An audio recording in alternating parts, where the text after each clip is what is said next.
Жители Коми делятся своими новостями в сети, публикуют фотографии и видеозаписи. Обращаются и в районные газеты, где случаями небывалыми делятся, а где проблемы насущные обсуждают. О чем еще в эти дни говорит вся республика, знает моя коллега Виктория Денисова.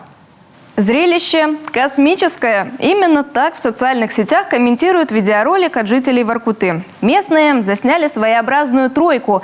На кадрах олени бегут по железной дороге. И все бы ничего, но прямо за ними поезд.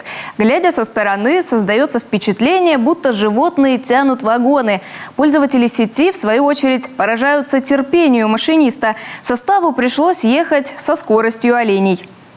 Впрочем, где-то за дикими животными умудряются следить прямо из космоса. Речь об обитателях Печора-Илочского заповедника. Ученые повесили специальные ошейники на пару лосей. Теперь местоположение Дона и Веры известно всегда. Эти особи – ценные представители своего вида, а потому важно не упустить их из виду. Мало ли, помощь понадобится. Чего только не сделаешь ради лайков в интернете. Школьник из Эжвы, что называется, атаковал один из остановочных комплексов. Как результат, битые стекла по всему периметру.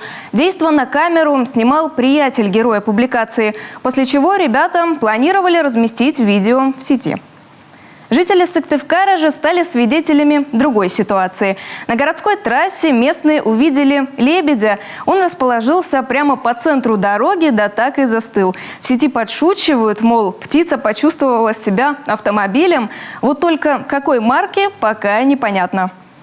Мы из Коми. Команда с таким названием отправилась покорять Москву. Наши земляки поборолись за звание лучших в игре «100:1» на телеканале «Россия-1». Таким образом, они решили поздравить родной регион с юбилеем. Их соперниками по игре стала команда из Удмуртии. Победитель пока остается в секрете, ведь передача пока что не вышла в эфир.